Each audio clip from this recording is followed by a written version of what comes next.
പിതാവും പുത്രനും പരിശുദ്ധാത്മാവുമായ ത്രിയേക ദൈവത്തിന്റെ തിരുനാമത്തിന് എന്നേക്കും മഹത്വം ഉണ്ടായിരിക്കട്ടെ.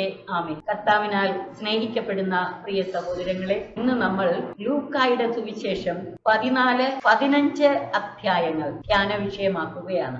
14-ാം അധ്യായത്തിൽ ഒരു രോഗശാന്തിയും 3 പ്രധാനപ്പെട്ട പ്രബോധനങ്ങളുമാണ് ഉൾപ്പെടുത്തിയിട്ടുള്ളത്. യേശു സാബത്തിൽ നൽകുന്ന രോഗശാന്തി. ഇത് ലൂക്കായുടെ സുവിശേഷത്തിൽ സാബത്തിലെ 3ാമത്തെ രോഗശാന്തിയാണ്, അവസാനത്തെ രോഗശാന്തിയുമാണ്. 14:1 മുതൽ 6 വരെയുള്ള വാക്യങ്ങൾ. ഒരു സാബത്തിൽ യേശു ഫരിസേയ പ്രമാണികളിൽ ഒരുവന്റെ വീട്ടിൽ ഭക്ഷണത്തിന് പോയി. ഫരിസേയർക്ക് മാനസാന്തരത്തിന് വീണ്ടും ഒരവസരം കൂടെ കൊടുക്കാൻ വേണ്ടിയായിരിക്കണം യേശു പോയത്. ഫരിസേയർ യേശുവിനെ ശ്രദ്ധിച്ചുകൊണ്ടിരുന്നു. അവിടെ ഒരു മഹോദര രോഗി ഉണ്ടായിരുന്നു. യേശു നിയമജ്ഞരോടും ഫരിസേയരോടുമായി ചോദിച്ചു, സാബത്തിൽ രോഗശാന്തി നൽകുന്നത് അനുവദനീയമോ അല്ലയോ? അവർ മറുപടി പറഞ്ഞില്ല, മൗനമായി ഇരുന്നതേ ഉള്ളൂ. യേശു ആ രോഗിയെ അടുത്ത് വിളിച്ച് സുഖപ്പെടുത്തി അയച്ചു.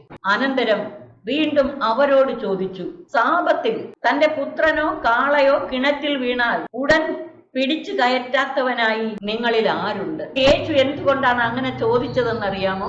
യഹൂദ നിയമം അനുസരിച്ച് സാബത്തിൽ കാളയോ കഴുതയോ വെള്ളത്തിൽ വീണുപോയാൽ അവയെ പിടിച്ചു കയറ്റാൻ, ജീവൻ രക്ഷിക്കാൻ അനുവാദമുണ്ട്. സാബത്ത് നിയമം അനുവദിച്ചിട്ടുണ്ട്.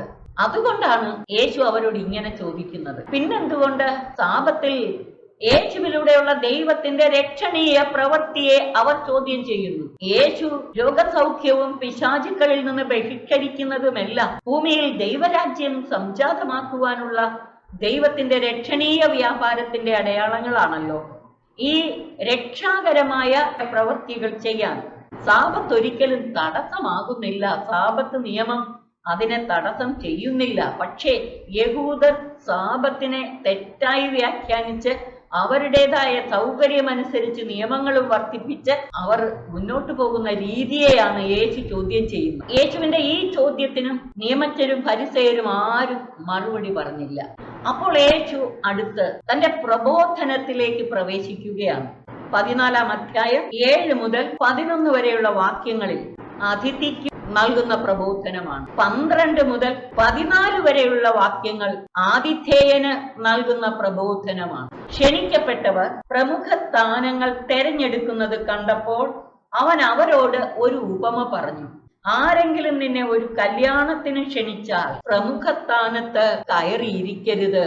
ഒരു പക്ഷേ നിന്നേക്കാൾ ബഹുമാന്യനായ ഒരാളെ അവൻ ക്ഷണിച്ചിട്ടുണ്ടായിരിക്കും. നിങ്ങളെ 2 പേരെയും ക്ഷണിച്ചവൻ വന്ന് ഇവന് സ്ഥലം കൊടുക്കുക എന്ന് നിന്നോട് പറയും. അപ്പോൾ നീ ലജ്ജിച്ച് പുറകോട്ട് പോകേണ്ടി വരും, അവസാന സ്ഥാനത്തേക്ക് പോകേണ്ടി വരും. അതുകൊണ്ട് നീ വിരുന്നിന് ക്ഷണിക്കപ്പെടുമ്പോൾ അവസാനത്തെ സ്ഥാനത്ത് പോയി ഇരിക്കുക. ആതിഥേയൻ വന്ന് നിന്നോട് സ്നേഹിത മുമ്പോട്ട് കയറിയിരിക്കുക എന്ന് പറയും. അപ്പോൾ നിന്നോടുകൂടെ ഭക്ഷണത്തിന് ഇരിക്കുന്ന സകലരുടെയും മുമ്പാകെ നിനക്ക് മഹത്വമുണ്ടാകും. തുടർന്ന് യേശു ഒരു മഹത് വാക്യം അരുളി ചെയ്യുകയാണ്. തന്നെ തന്നെ ഉയർത്തുന്നവൻ താഴ്ത്തപ്പെടും, തന്നെ തന്നെ താഴ്ത്തുന്നവൻ ഉയർത്തപ്പെടും. ജോബ് 22:29 ഇതിന് സമാനമായ വാക്യമുണ്ട്. ലൂക്ക 1:52 പരിശുദ്ധ അമ്മയുടെ സ്തോത്ര ഗീതത്തിലും നമ്മൾ കാണുന്നു. എളിയവരെ ഉയർത്തുന്ന ദൈവം, സ്വയം താഴ്ത്തുന്നവരെ ഉയർത്തുന്ന ദൈവം, സ്വയം ചെറുതാകാനുള്ള ആഹ്വാനം സുവിശേഷങ്ങളിൽ ഉടനീളം കർത്താവ് നമുക്ക് നൽകിയിട്ടുള്ളതാണ്. ഒന്നാമനാകാൻ ആഗ്രഹിക്കുന്നവൻ അവസാനത്തവനാകണം. ഇത് അതിഥിക്ക് നൽകുന്ന പ്രബോധനമാണെങ്കിലും ക്രിസ്തു ശിഷ്യർക്ക് നൽകുന്ന പ്രബോധനവുമാണ്. 14-12 മുതലുള്ള വാക്യങ്ങൾ ആതിഥേയന് നൽകുന്ന യേശുവിന്റെ താക്കീതാണ്. തന്നെ ക്ഷണിച്ചവനോട് അവൻ പറഞ്ഞു, നീ ഒരു സദ്യയോ അത്താഴ വിരുന്നോ കൊടുക്കുമ്പോൾ നിന്റെ സ്നേഹിതരെയോ സഹോദരരെയോ ബന്ധുക്കളെയോ ധനികരായ അയൽക്കാരെയോ വിളിക്കരുത്. ഒരു പക്ഷേ അവർ നിന്നെ പകരം ക്ഷണിക്കുകയും അത് നിനക്ക് പ്രതിഫലമാവുകയും ചെയ്യും. എന്നാൽ നീ സദ്യ നടത്തുമ്പോൾ ദരിദ്രർ, വികലാംഗർ, മുടന്തർ, കുരുടർ എന്നിവരെ ക്ഷണിക്കുക. അപ്പോൾ നീ ഭാഗ്യവാനായിരിക്കും. എന്തെന്നാൽ പകരം നൽകാൻ അവരുടെ പക്കൽ ഒന്നുമില്ല. നീതിമാന്മാരുടെ പുനരുത്ഥാനത്തിൽ നിനക്ക് പ്രതിഫലം ലഭിക്കും. സ്വയം വിനയാന്വിതരായി ദൈവ മഹത്വത്തിനായി പ്രതിഫലേച്ഛ കൂടാതെ ദൈവരാജ്യ ശുശ്രൂഷ ചെയ്യാൻ യേശു ആഹ്വാനം ചെയ്യുകയാണ് ഈ പ്രബോധനത്തിലൂടെ. ഈ ജീവിത പരിവർത്തനത്തിലേക്ക് വന്നവർ ദൈവ മഹത്വത്തിനു വേണ്ടി ജീവിക്കും, സ്വന്തം മഹത്വം തേടത്തില്ല. യേശുവിലൂടെ സ്ഥാപിതമായ ദൈവരാജ്യത്തിൽ സമ്പന്നർക്ക് മാത്രമല്ല, ദരിദ്രർക്കും പാപികൾക്കും ഒക്കെ സ്ഥാനമുണ്ട്.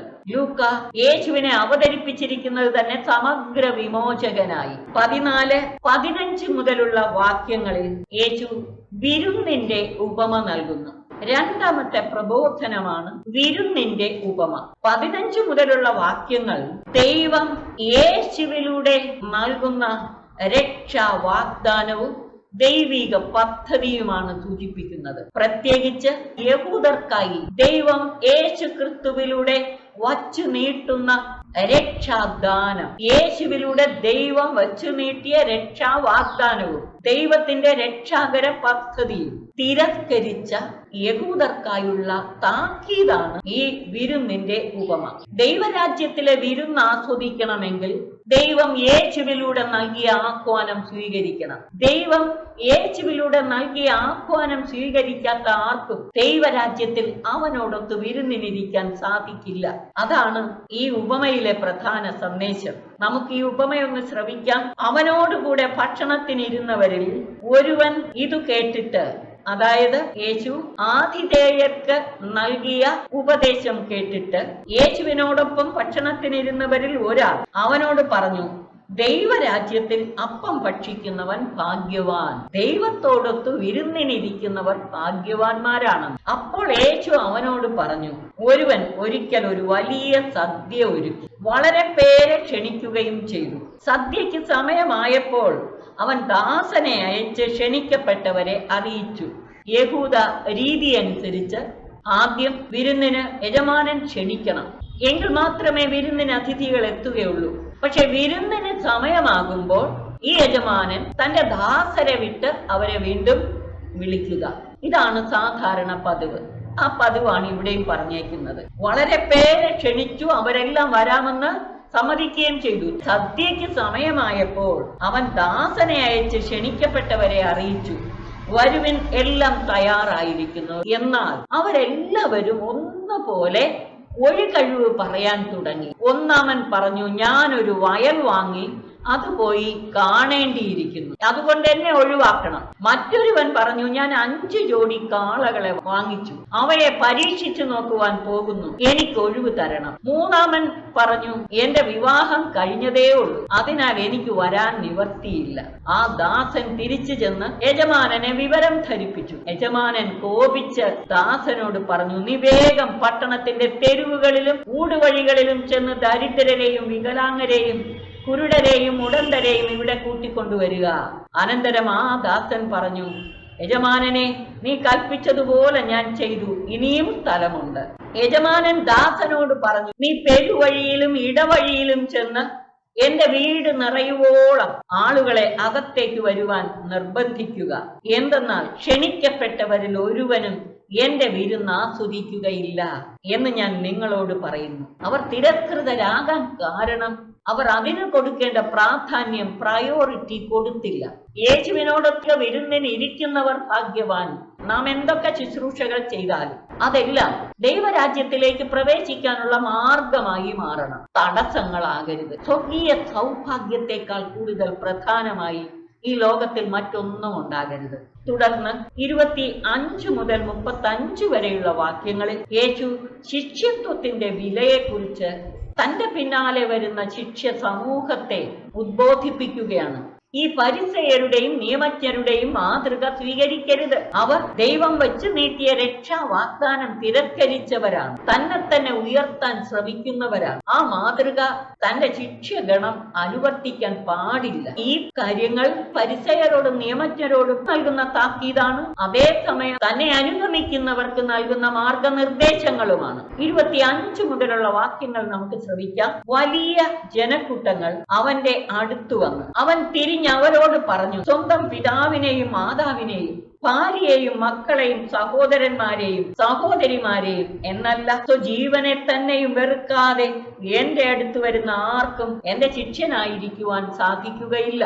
ശിഷ്യത്വം എന്ന് പറയുന്നത് വില കൊടുക്കേണ്ട കാര്യമാണ്. എന്തൊക്കെയാണ് അതിന് കൊടുക്കേണ്ട വില?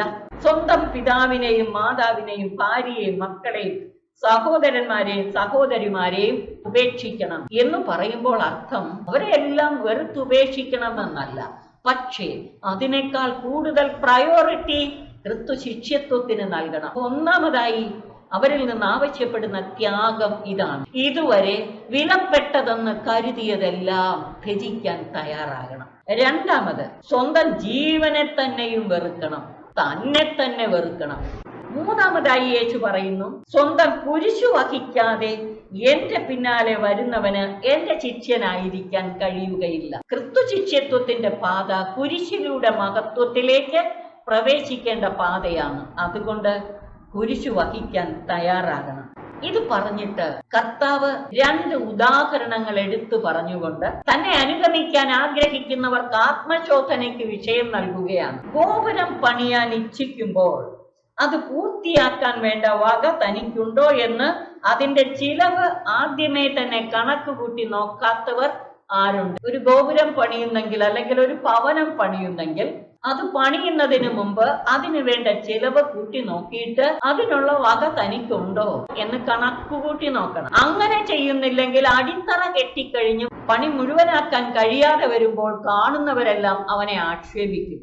ഇതുപോലെയാണ് ശിഷ്യരാകുവാൻ ഇറങ്ങിത്തിരിക്കുമ്പോൾ യഥാർത്ഥത്തിൽ ശിഷ്യത്വത്തിന് കൊടുക്കേണ്ട വില കൊടുക്കാൻ അതിനു വേണ്ടി വരുന്ന ചിലവ് എന്റെ കൈവശമുണ്ടോ, എന്നെ കൊണ്ടത് സാധിക്കുമോ എന്ന് നോക്കാതെ ആരും ഇറങ്ങിത്തിരിക്കരുത്. അല്ലെങ്കിൽ ഇറങ്ങിത്തിരിച്ചിട്ട് പിന്തിരിഞ്ഞു പോകേണ്ടി വരും. ഒരിക്കലും അതിനിട വരരുത്. വീണ്ടും കർത്താവ് മറ്റൊരു ഉദാഹരണം പറഞ്ഞു, 31 മുതലുള്ള വാക്യം. അല്ലെങ്കിൽ 20,000 ഭടന്മാരോടുകൂടെ തനിക്കെതിരെ വരുന്നവനെ 10,000 കൊണ്ട് നേരിടാൻ സാധിക്കുമോ എന്ന് ആദ്യമേ ആലോചിക്കാതെ മറ്റൊരു രാജാവിനോട് യുദ്ധത്തിന് പോകുന്നവരുണ്ടോ? സാധിക്കുമോ എന്ന് ആദ്യമേ ആലോചിച്ചിട്ടേ യുദ്ധത്തിന് പോവുകയുള്ളൂ. അത് സാധ്യമല്ലെങ്കിൽ അവൻ ദൂരത്തായിരിക്കുമ്പോൾ തന്നെ ദൂതന്മാരെ അയച്ച് സമാധാനത്തിന് അപേക്ഷിക്കും. ഇതുപോലെ തനിക്കുള്ളതെല്ലാം ഉപേക്ഷിക്കാതെ നിങ്ങളിൽ ആർക്കും എന്റെ ശിഷ്യനാവുക സാധ്യമല്ല. 14-ാം അധ്യായം 34-35 വാക്യങ്ങൾ. യേശു ശിഷ്യത്വത്തിന്റെ വിലയെക്കുറിച്ചുള്ള പ്രബോധനം നൽകിയിട്ട് അത് അവസാനിപ്പിക്കുന്നത്, ഉപ്പ് നല്ലത് തന്നെ, എന്നാൽ ഉറകെട്ടുപോയാൽ അതിന് എങ്ങനെ ഉറ കൂട്ടും? മണ്ണിനോ വളത്തിനോ അത് ഉപകരിക്കുകയില്ല. ആളുകൾ അത് പുറത്ത് എറിഞ്ഞു കളയുന്നു. കേൾക്കാൻ ചെവിയുള്ളവൻ കേൾക്കട്ടെ.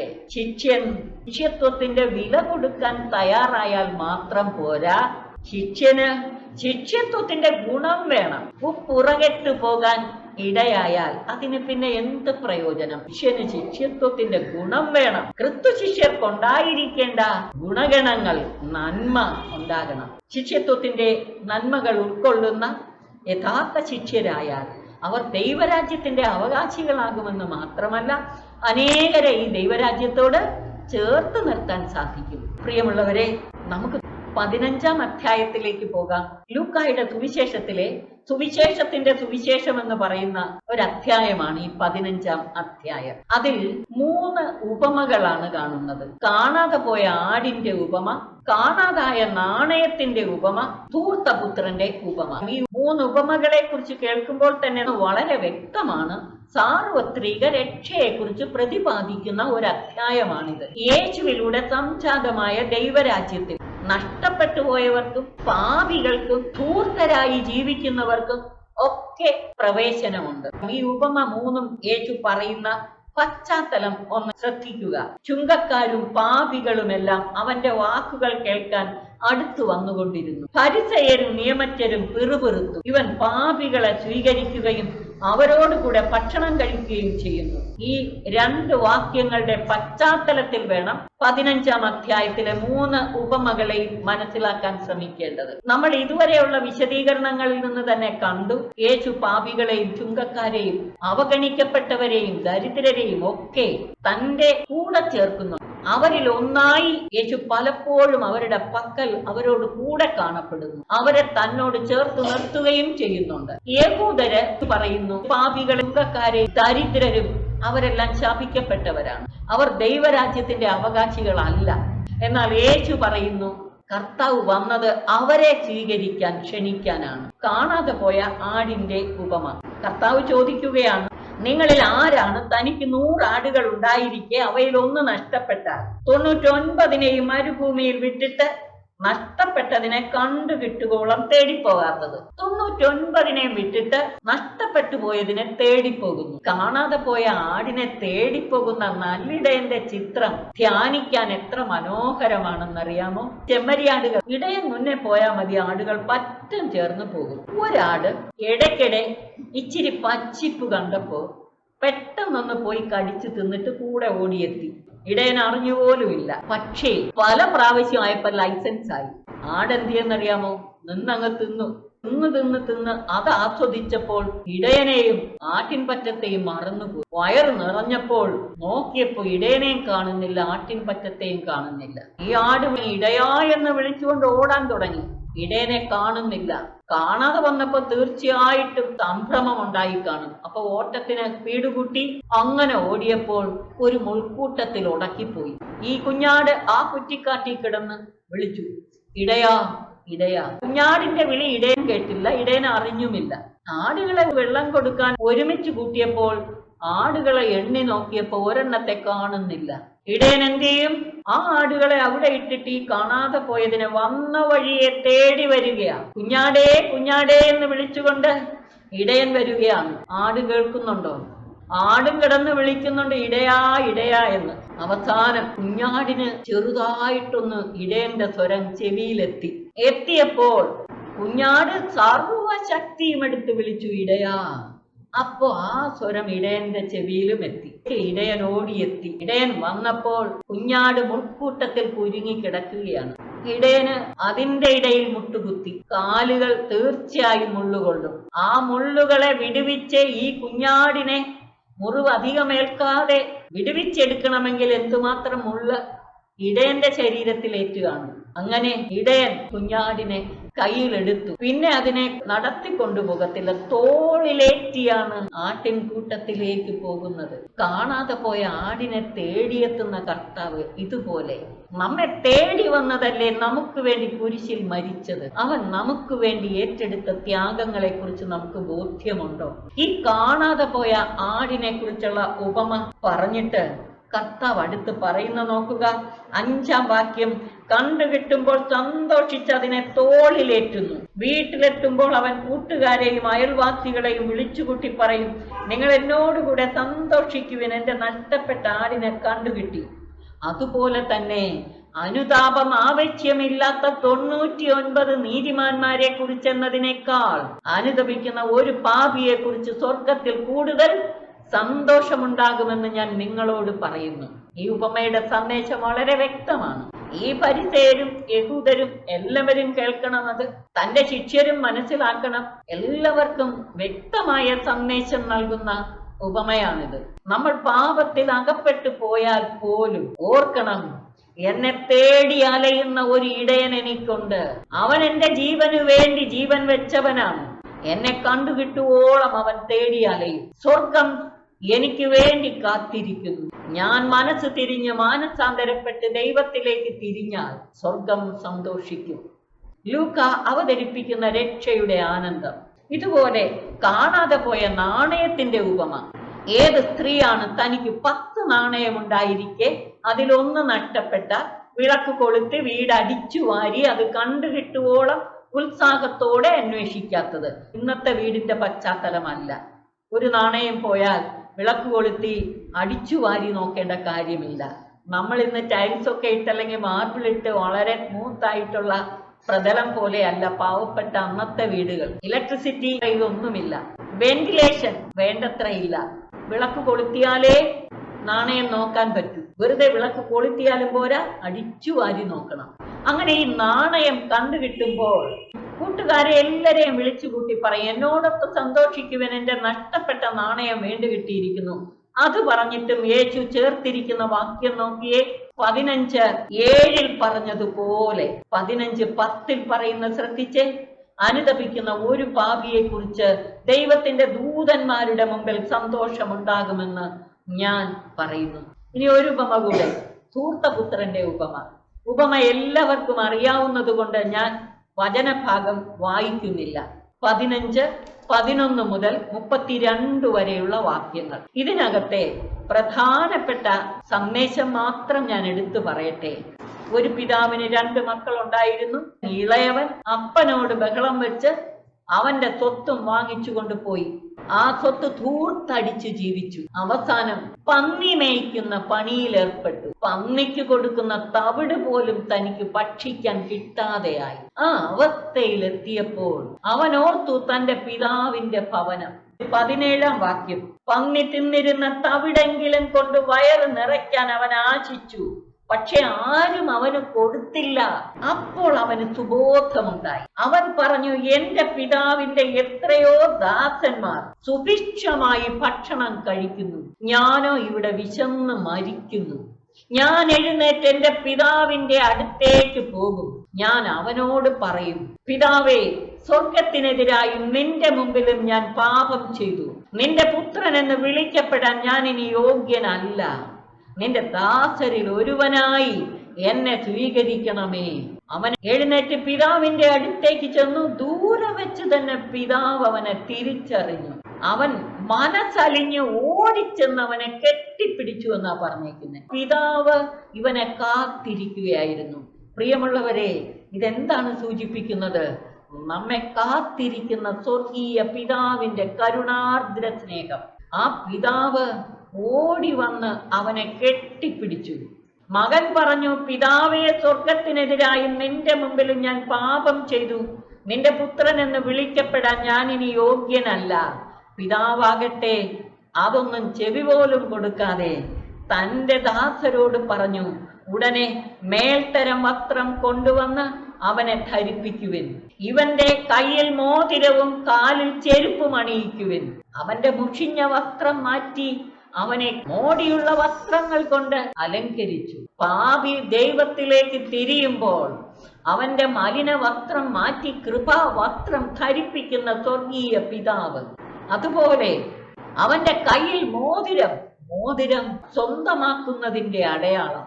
നീ എന്നേക്കും എന്റേതാണ് എന്ന് പറഞ്ഞുകൊണ്ട് ആ പുത്രനെ തിരിച്ചെടുക്കുന്ന പിതാവ്. കാലിൽ ചെരുപ്പ്, ഇനി നിനക്കെന്റെ സംരക്ഷണം ഉണ്ടായിരിക്കും. അവനെ സ്നേഹം കൊണ്ട് പൊതിയുന്നത് നോക്കുക. അത് കഴിഞ്ഞിട്ട് എന്ത് ചെയ്തു? കൊഴുത്ത കാളക്കുട്ടിയെ കൊണ്ടുവന്ന് വിരുന്നൊരുക്കാൻ, തന്നോടൊത്ത് വിരുന്നിന്, പാപിയെ തന്നോടൊത്ത് വിരുന്നിന് ഇരുത്താൻ കാത്തിരിക്കുന്ന സ്വർഗീയ പിതാവ്. നമ്മൾ ഈ 14-ാം അധ്യായത്തിൽ കണ്ട കാര്യങ്ങളുടെ പശ്ചാത്തലത്തിൽ 15-ാം അധ്യായത്തെ ഒന്ന് മനസ്സിലാക്കാൻ ശ്രമിച്ചേ. അനുതപിക്കാത്ത യഹൂദ പ്രമാണികൾ, ദൈവം ദാനമായി വെച്ച് നീട്ടിയ രക്ഷാ വാഗ്ദാനം തിരസ്കരിച്ചവർ, എന്നാൽ അനുതപിച്ച് ദൈവത്തിലേക്ക് തിരിയുന്നവർ അനുഭവിക്കുന്ന ആനന്ദം. അനുതപിച്ച് ദൈവത്തിലേക്ക് നാം തിരിയുമ്പോൾ അവിടുന്ന് തന്റെ സ്നേഹം കൊണ്ട് നമ്മെ പൊതിയുകയാണ്. എന്നേക്കും ഇനി നീ എന്റേതാണെന്ന് പറഞ്ഞ് മുദ്രയിട്ട് സ്വന്തമാക്കും. പാപിയെ അടയാള മുദ്രയിട്ട് സ്വന്തമാക്കുന്ന ദൈവം അവന് പാദരക്ഷകൾ നൽകി ദൈവത്തിന്റെ എന്നേക്കുമായുള്ള സംരക്ഷണം ഇരുന്നൊരുക്കി മേൽത്തരം വിരുന്ന്. പാപി മാനസാന്തരപ്പെട്ട് ദൈവത്തിലേക്ക് തിരിയുമ്പോൾ ലഭിക്കുന്ന ആനന്ദം അവർണ്ണനീയമാണ്. പ്രിയമുള്ളവരെ, ഓരോ കുംഭസാരവും ഇതുപോലെ ഈ ആനന്ദത്തിന്റെ ആഘോഷമാണ്. സ്വർഗീയ ആനന്ദത്തിന്റെ ആഘോഷത്തിന്റെ നിമിഷം. ഈ ധൂർത്തപുത്രന്റെ ഉപമയുടെ പശ്ചാത്തലത്തിൽ നിന്നുകൊണ്ട് നല്ല ഒരുക്കത്തോടെ ഒരു കുംഭസാരത്തിന് വേണ്ടി നമ്മൾ ഒരുങ്ങണം. ആ കുംഭസാരത്തിലൂടെ നമുക്ക് അനുഭവപ്പെടുന്ന ആനന്ദം അവർണ്ണനീയമാണ്, ആത്മീയ ആനന്ദം. ഒരു കാര്യം കൂടെ പറഞ്ഞുകൊള്ളട്ടെ. ധൂർത്തപുത്രന്റെ ഉപമയിൽ മൂത്തപുത്രനെയും കൂടെ ചേർക്കണം. നമ്മളൊക്കെ പലപ്പോഴും മൂത്തപുത്രന്റെ അവസ്ഥയാണ്. മൂത്ത മകൻ വയലിൽ നിന്ന് വന്നപ്പോൾ അവൻ ഇതെല്ലാം അറിഞ്ഞിട്ട് പിതാവിനോട് പോയി പറഞ്ഞ വാക്കുകൾ ശ്രദ്ധിച്ച് 28-ാം വാക്യത്തിൽ അവൻ കോപിച്ച് അകത്ത് കയറാൻ വിസമ്മതിച്ചു. പിതാവ് പുറത്തു വന്ന് അവനോട് സാന്ത്വനങ്ങൾ പറഞ്ഞു. എന്നാൽ അവൻ പിതാവിനോട് പറഞ്ഞു, നോക്കൂ, എത്ര വർഷമായി ഞാൻ നിനക്ക് ദാസ്യവേല ചെയ്യുന്നു. മൂത്തപുത്രനെ, സ്വന്തം വീട്ടിൽ നിന്ന പുത്രൻ പറയാണ്, എത്ര വർഷമായി ഞാൻ നിനക്ക് ദാസ്യവേല ചെയ്യുന്നു. ഒരിക്കലും നിന്റെ കൽപ്പന ഞാൻ ലംഘിച്ചിട്ടില്ല. എങ്കിലും എന്റെ കൂട്ടുകാരോട് ആഹ്ലാദിക്കാൻ ഒരു ആട്ടിൻകുട്ടിയെ പോലും നീ എനിക്ക് തന്നില്ല. എന്നാൽ വേശ്യകളോട് കൂട്ടിച്ചേർന്ന് നിന്റെ സ്വത്തെല്ലാം തൂർത്തടിച്ച നിന്റെ ഈ മകൻ തിരിച്ചു വന്നപ്പോൾ അവന് വേണ്ടി നീ കൊഴുത്ത കാളക്കുട്ടിയെ കൊന്നിരിക്കുന്നു. അപ്പൊ ഈ മൂത്തപുത്രൻ അപ്പന്റെ വീട്ടിലായിരുന്നിട്ടും ദാസ്യവേല ചെയ്യുന്നവൻ. നമ്മളെ തന്നെ ആത്മശോധന ചെയ്യുക. മൂത്തപുത്രന്റെ മറ്റൊരു തലം, തന്റെ സഹോദരൻ അനുതപിച്ച് തിരിച്ചു വന്നപ്പോൾ ഇവൻ ആനന്ദിക്കേണ്ടതല്ലേ? അപ്പൻ പറഞ്ഞ വാക്ക് ശ്രദ്ധിച്ചേ, മകനെ, നീ എപ്പോഴും എന്നോടുകൂടെ ഉണ്ടായിരുന്നല്ലോ, എനിക്കുള്ളതെല്ലാം നിന്റേതാണ്. ഇപ്പോൾ നമ്മൾ ആനന്ദിക്കുകയും ആഹ്ലാദിക്കുകയും വേണം. എന്തെന്നാൽ നിന്റെ ഈ സഹോദരൻ മൃതനായിരുന്നു, അവനിപ്പോൾ ജീവിക്കുന്നു, നഷ്ടപ്പെട്ടിരിക്കുന്നു, ഇപ്പോൾ കണ്ടുകിട്ടിയിരിക്കുന്നു. ഇത് യഹൂദരുടെ മനോഭാവത്തിനിട്ട് ഒരു തിരിച്ചടിയാ.